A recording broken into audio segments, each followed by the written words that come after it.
नमस्कार मित्रांनो, केवळ आपल्या 50,000 पुस्तकांसाठी घर बांधणाऱ्या आशियातील एखाद्या पंडिताचे तुम्हाला नाव माहिती आहे का?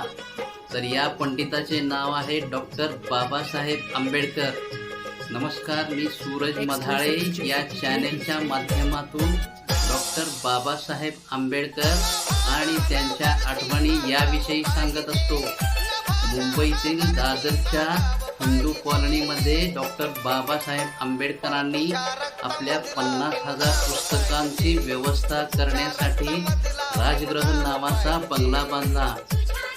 हा बंगला इतर सामान्य लोकांच्या सारखा नव्हता, तर अमेरिकेचे राष्ट्राध्यक्ष जेफरसन यांच्यासारखेच डॉक्टर बाबासाहेब आंबेडकरांनी जगातील अनेक वास्तुशास्त्रावरील ग्रंथांचा अभ्यास करून हा बंगला बांधलेला आहे. बंगल्याचे बांधकाम चालू असताना अनेक वेळेला या बंगल्याचे बांधकाम पाडावे लागत असे, कारण जोपर्यंत बाबासाहेबांच्या मनासारखे बांधकाम होत नसे तोपर्यंत ते बांधकाम पुन्हा पुन्हा पाडून बांधावे लागत असे.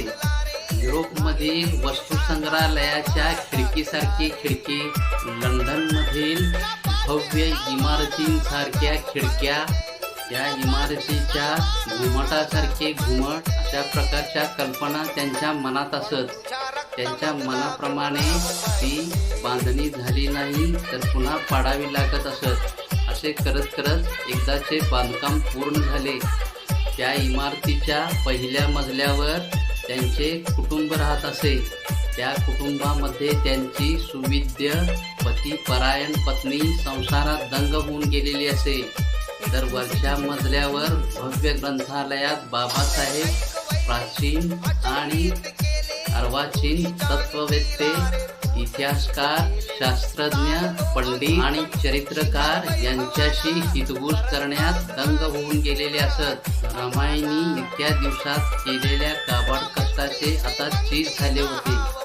ती आपल्या संसारात रममाण झालेली असे, तर तिचे साहेब वरच्या मजल्यावरील ग्रंथालयात बसून प्राचीन तत्ववेत्त्यांशी विचारविनिमय करण्यात मग्न होऊन गेलेले असत.